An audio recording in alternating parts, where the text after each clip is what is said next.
Hi guys, my name is Cormay. I'm an Arresto Shaman, and today I'm going to give you guys some commentary on a 22 miss we did last week with the affixes Fortified, Spiteful, and Volcanic. Because first thing we do is use the Night-Phase skip. We're going to grab these Spike Claws and make sure we belf them. If you don't have a belf, some kind of massive spell or even individually purging them will work. If you don't do all that, then when they die, they're going to leave behind a dot on everyone that makes it so I think per stack they take like 20% extra damage or something, which is really spooky. These Spike Claws are also going to jump around a lot and leave a bleed, which is why I choose the Spirit Link here to make everyone safe, because we all have differing levels of bleeds. Other than that, in this pack you want to make sure that you're looking for the Villager Overgrowth cast and the Bewildering Pollen. That's the frontal that he's casting right now. But now you see him casting Overgrowth on our Rogue. If they stay in the full cast, then they get this seed right here, and they're stunned in it until the other DPS break them out. So this cast only targets DPS, and DPS usually have a way that they can dodge it. Usually I think things like Banish and Invis work, Feign, Block, Cloak, all those kinds of things are good ways to avoid that. Other than that, this pack, I'm going to talk a bit more about the Soul Cleaver in the next pack. We're just making sure that the Spiteful's not getting us because it is Spiteful. I am running an Earth Grab Totem for Spiteful. Other things such as Binding from a Hunter or Frost Nova or Mass Entangle from a Druid, we have lots and lots of tools to deal with those. Sometimes even the Rogue will blind to make sure if we're like in a hairy spot where we can't move. So we want to skip this pack, so it's best to have an out of combat CC, like a cage for that if you can. But also any other kind of CC, and then having like a Feign or an Invis will work really well too. Alright, so this pack is basically the same as the last one, except no Villager, and we have 2 Harvesters. So the 2 Harvesters are what we want to make sure that we're interrupting, so we're going to kind of do a rotation and make sure they're not getting cast off. We're going to start out with Sigil, and then I'm going to put my Cap Totem down right now, so we start casting an interrupt there. And then out of this, we're going to do, I think, a Beam. Yeah, Beam and Vortex. Okay, then here, this one gets a little bit out. I think it's all 4 of our kicks here, so now none of us have kicks. And then our Demon Hunter had to get the Harvest Essence is like the AoE and it heals him, so you really want to make sure you're interrupting that one. But also the Spirit Bolts really hurt because they target DPS, they don't just target your tank, so it's dangerous for everyone because it'll often one-shot on a key this high. We were fine there though because our mage actually has a conduit that reduces like his CD to like 6 seconds or something, and you can't really see it in my interrupt weaker when he has it back up. I also tried using my Disorient from my Shadow Step thing from being Benthier there to try and stop it. Other than that, the Soul Cleavers in that pack, you want to make sure you're dispelling the debuff that goes on the tank, and the tank is often just going to be running around and trying to kite those as much as often because they do hurt a lot. Alright, so these Bow Breakers put this really annoying spec on the ground that slows you and does damage that you have to run out of. And then also at 50% they do a Tantrum.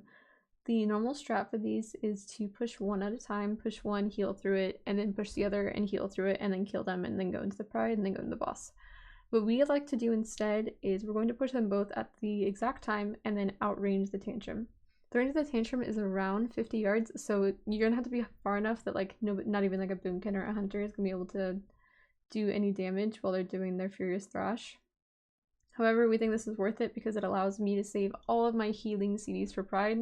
Because I can save all of my healing CDs for Pride, none of the DPS have to commit any of their CDs to Pride and can instead commit them all to the boss in the hopes of like 2-phasing it, which saves you a lot of time on this boss. So yeah, if you do have to heal through it, you don't actually usually have to like commit like a full CD. Maybe like you just commit like a small one like Tide or something, as long as you're like prepping for it with like a Cloud Burst and things like that. And knowing defensives, maybe even having one of your DPS immune because they're not going to need it later on. It's not really useful anywhere else in this dungeon. Okay, so as far as healing prides go, the first thing I usually like to commit, other than just putting down Cloud Burst and keeping down Healing Rain, is a Healing Tide. Healing Tide is an okay CD. It's really nice because it's only 1 global and it does quite a lot of healing for being only 1 global, and that's all you have to commit. However, I wish it did scale down better into 5-man the same way that like things like Tranquility did. So I'm going to commit Tide. Usually I'd commit it a bit earlier. I committed it a bit late because I usually commit it, and then like when Tide is ending I'll go into Ascendance. But since the Pride is so low, I just go ahead and pop it now because I'm still going to have Spirit Link at the end here just to play safe because I really don't need any of these CDs anywhere else anytime soon. So there's no reason for me to try and greed. I'm going to put Link down. Once we're inside Link, I usually like to Healing Surge spam myself or whoever has Earth Shield on them. The reason I do that is because I'm wearing the Refreshing Waters Endurance Conduit, so that increases the effectiveness of Healing Surge on myself by like, I think it's like 26% at the eye level I have it up. It's from the Council boss. So since you're just like redistributing all your health inside of Spirit Link anyways, whatever allows you to do the most healing in there is the most effective. So in that case, it was just Healing Surging myself, or if you're not using it, just spam healing whoever has the Earth Shield, because all that healing is just going to get redistributed anyways. As far as the boss goes, you do want to be trying to keep Flame Shock on both targets when they're both active so you get more procs, but you are just killing the tree during that phase. You want to, if you do like use a Focus Kick macro, it's really good here, because then you can keep attacking the tree and getting kicks on Ingra here. The Spirit Bolt does hurt quite a bit. Okay, so those first two phases are pretty, or the first tree phase I should say is really easy because you have the Pride. Like nobody committed any CDs to the tree. They were all saving them for Ingra. But now that all my DPS have used all of their CDs on Ingra and they want to use it for the next burn phase as well, this tree phase is going to last really long, which allows you to get extra mechanics during this. You can get one of two or both. Embrace Darkness, which is just like an AoE. On a 22 even, it's really not scary. It might be scarier on like a tyrannical dungeon, especially if you're like running and stuff like that. But for the most part, I've just never really felt scared of it. And you can just do a tiny bit of healing to get through it. The second thing you have to look out for is the Repulsive Visage, which is an AoE fear. So here goes the Embrace Darkness. You're gonna see the damage, it's really not that much. And then a little bit we're gonna have the Impulsive Visage, which is just the fear. If you have a Shaman or you're a Resto Shaman, then you can Tremor Totem it.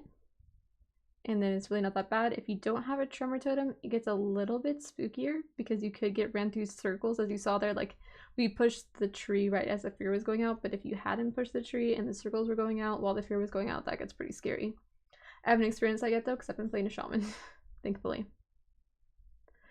So yeah, we got the guy pretty low here.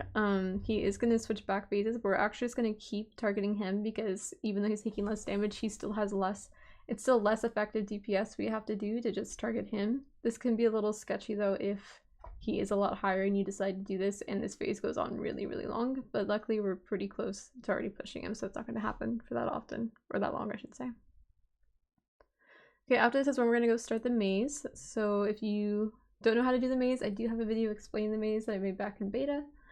You just want to make sure, of course, that when you first get in here, you're watching where the Mistcaller goes. Here she goes left. So whenever we do this first pack, you see your Demon Hunter is going to go over here on the right. He's actually pulling the right side into us to make this 2-pack into like an 8-pack. So the reason you want to do this is because if you don't get right, you don't get the right door, then this basically guarantees that you get enough percent that you get the Pride before the Mistcaller boss, which is really nice. And even if you do get the right side, it's just better to be able to cleave that trash down with this 2-pack rather than have to just do this 2-pack and then do that 4-pack. It's just a lot more efficient, of course, to be DPSing them all at the same time. I mean, there is some scary trash in the maze, but it's definitely doable and easy to handle, so it's not that scary. As far as actual trash in here, the one thing that we're going to be looking out for the most are the foxes, because they have their like Mistveil bite or whatever, and it leaves behind a dot. Especially, we're going to be going left, and when you go left, there's going to be 2 of those guys. Especially when there's 2 of them, it can get really spooky if they end up targeting the same person. And what you're going to see is that our DPS are actually locking them down so that we actually never have one of the Mistveil bites going off. It's not interruptible, it's just if you stop the cast, it won't like immediately start recasting if you like gouge it or stun it or disorient it or whatever. Also in this dungeon, Spiteful is really annoying. I'll get into that in a second. Okay, yeah, so in this next pack, you're gonna see 2 stalkers, and if you're watching their frames, you're gonna see our DPS gouging them, kidney shotting them, dragon's breathing them to make sure those dots don't get off. The damage is definitely healable. It's just if you don't have to, then you don't want to have to heal through it, and you don't want to take the risk, and it's not that hard to really stop them. The only other thing you really have to worry about in these packs is dodging the frontals and making sure that you're getting interrupts. I think it's the tenders. And if the interrupt does get off, you can also just like belf off or purge off the heal it puts on them. But yeah, going back to the shades being really annoying in this dungeon and in like spires, it's really annoying because it kind of prevents you from progressing where you normally would. So normally when all these mobs die, you could just walk through the door, but because this rifle is down, it keeps you in combat and you can't walk through the door. If you have someone who can drop combat with Vanish, Feign Death, Mage of Viz, things like that, then if they know what they're doing, they can just like vanish and then go through the door, which I think our rogue is going to do here. To be careful though that if he vanishes, the Spiteful might refixate. So yeah, we have one Spiteful life. Oh no, we actually dropped there. But later on he does do it successfully. Okay, and then of course while they're doing all the trash, I am just going around and solving the maze. If you think you need an add-on to help you, or to help you remember because it allows you to focus more on the pack if you're not having to think about the symbols as much, then you should use one. I just don't like using it because I don't like having to like click it all. And I like to think that I can just remember it all, though sometimes I do end up having to go back and double check like I'm doing right now. The reason like as a healer you're able to get away with running around and doing all this stuff is only if you have like, number one, a good tank that doesn't require that much healing, which I do. And then also that's helped a lot by having a boomkin who has trees for when they don't have any mitigation up. And then also because they're getting all of those stops on the bites. Like if they weren't getting the stops on the bites, I'd have to be healing a lot more than I am. But because of all of those three things, I'm getting to just run around, and for the most part when I'm stopping, it's like to maybe put down a Riptide and put out a Flame Shock and put down a Lava Burst, which is really nice. And like I said, this is all pretty easy to heal because the group knows what they're doing, so I still have all of my CDs for this pride, so we're not going to have any trouble getting through this pride.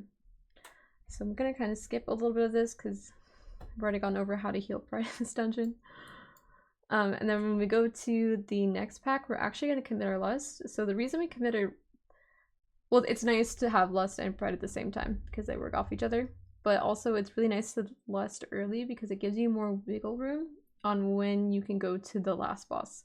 So if you can go to the last boss earlier, then you can guarantee that you can do all the last like 20% of trash after, so that you can skip that final pride, which is a good time save in any dungeon. Any dungeon where you can skip a pride is usually pretty good unless you actually need it to kill something.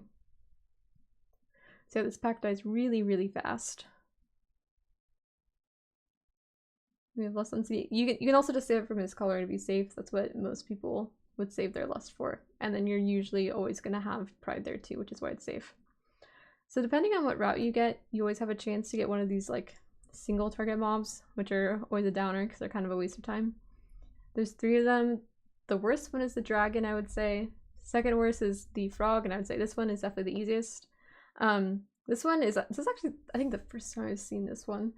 But I don't get to do a lot of miss keys, honestly. I'm pretty unlucky. But as far as I know, you just have to dodge the swirlies. There's also a poison debuff that goes out on the tank, and I don't actually know how scary it is because we had a boomkin just dispelling it, so we didn't really have to worry about it. But if you don't have a poison spell, it might become a bit of a problem. The dragon is really annoying because it kind of hurts your tank a lot. Does this really big frontal that'll kill you, and also the healing circle that you need to move it out of is obnoxious to deal with. The frog isn't as bad. It just jumps around a lot, which the melee don't like. And then it does have a frontal you have to dodge as well. So this is probably the best of the 3 to get, in my opinion. And then I'm also just going to skip on ahead to Mistcaller here because after this we're just going to do another pack and another prideful. And you guys already know how that goes because all the trash in this maze is pretty much exactly the same. Nothing too scary you have to worry about. Okay, so getting to Mistcaller, you dodge circles. If your tank is dying a lot, like in a pug or something, it's probably because they're not interrupting patty cake. Only they can interrupt patty cake. It's a lot of, I think it's just physical damage on the tank. As far as these Vulpins go, it used to be until a few days ago that you could like just disorient the Vulpin like with like DB or something, and then like if it ran to its fixate target, it just wouldn't do anything. They fixed that no longer works, so you still have to run. Just try and do your best to CC. I always like, if you're playing Chain Harvest, I always like to try and save it for opportunities like these where I can get a good amount of damage and healing if it's going to be on single target damage anyways. So I always save it for these, the guessing game phases. Sorry, I can't remember what it's called, like the first and third one. I always have it up. But other than that, this dungeon is really, I mean, this fight is really easy. If you are getting to a guessing game and you have no CDs up, like say you just saw your mage combusted, your druid disconvoked or whatever, things like that, you're 100% wild spirits already, things like that, that you do have some kind of healing going into the guessing game, because it's probably going to last a while, or especially if your group takes a while to decide which one is the correct one, then it could take a while and you might actually need some healing CDs there, especially on Tyrannical, because those ads are going to have more health. But again, I'm just going to skip the rest of this fight because it's pretty easy. Honestly, the rest of this dungeon is just really easy after that first, like after you get to the first boss, it's pretty much a breeze, in my opinion. Alright, so we're going to go down. Sorry, it's a little jumpy. So we like to skip this first 3-pack because it's kind of inefficient. It doesn't have the little guys with it. It has a stack run with it, and we want to double pull. Usually when we double pull, we want to make sure that we're always only going to have 1 stack run. Stack runs require 2 melee kicks, so when you get more than that, especially since most groups have only 3 range, it can get a little bit spicy. Other than that, all you have to worry about here is these swirlies on the ground. You don't want to stand in those because they don't kill you on impact. They will knock you off and kill you that way instead. And then the volatile acid, which is just a circle, so you want to make sure to spread, not stacking with those, and paying attention, especially if like your DPS gets like 2 of them or something. Make sure you're getting good healing on them. Other than that, these packs are pretty safe. It's pretty easy. Okay, I wouldn't say easy for the tanks to kite, but there is enough room for them to kite for sure. And we have a lot of CC in this group to deal with it. The number one thing we're trying to do here is avoid reavers. Reavers are really, really bad. They hurt a lot. After they charge you, they put a poison on you. If you don't have a poison spell, it's super, super hard to heal through that. I would just suggest doing your best not to heal them. Not to pull them. Just trying to cage them, go around them, do anything you can not to pull them. That's certainly what we do every time we come here. How much trash you have to get down here does depend on how, like, what maze path you got to. So there might be times where pulling them is actually efficient, like especially just get 1 or 2 at the end. But thankfully that's not what happened for us because we got left. Okay, so next we're going to Shroud, and I think we're just going to pull that 4-pack in front of the boss. You could definitely pull more than just the 4-pack in front of the boss. You can pull with something else or go right. There's a lot of different pathways to go here if you want to do like more double pulling and stuff like that, and it's pretty easy in this area because the trash hero is free. However, we're only going to pull this 4-pack because we're going to get Pride out of this pack. So I'm going to pull this 4-pack, which is the same exact as the one we just did, except easier.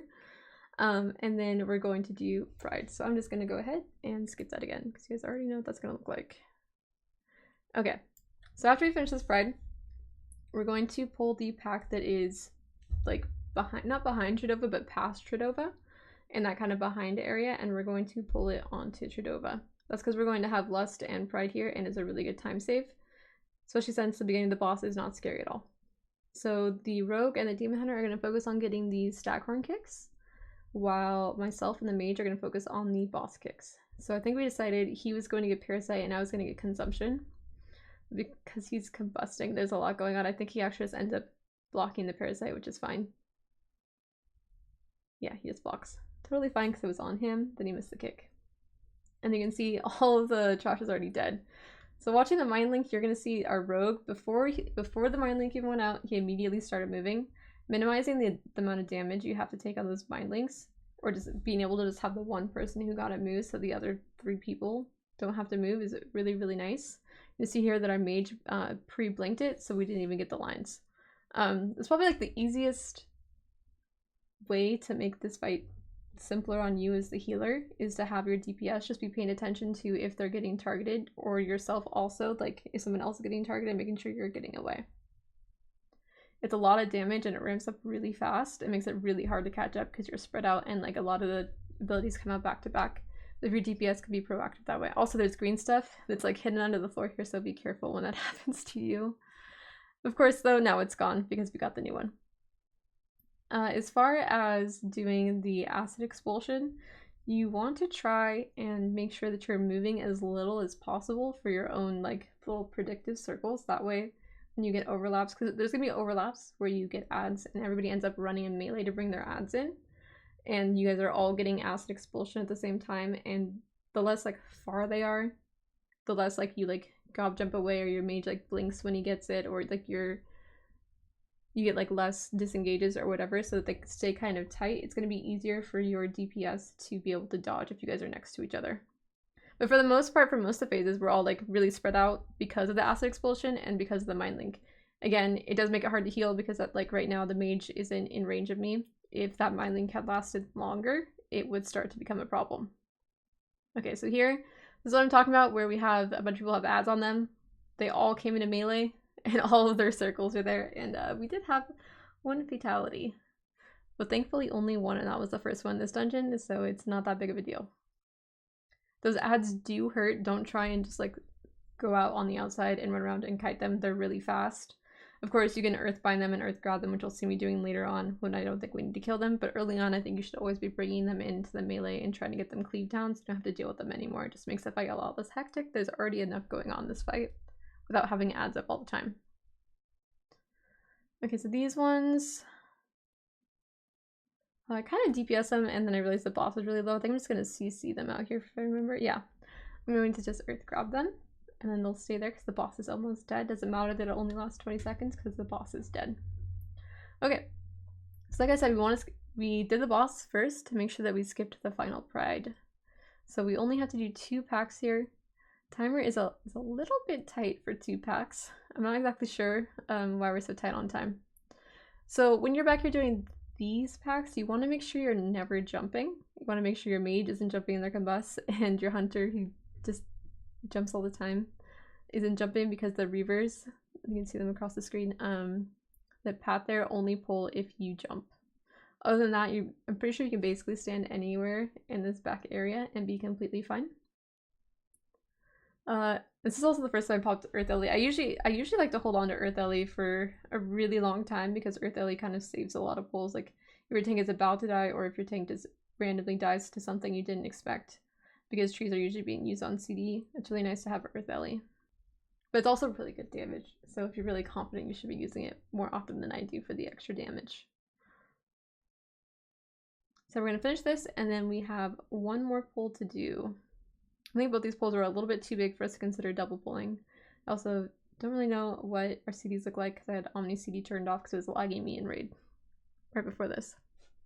But yeah, this is basically going to be the last pack we do, and that's basically the end of the dungeon. Thank you guys so much for watching.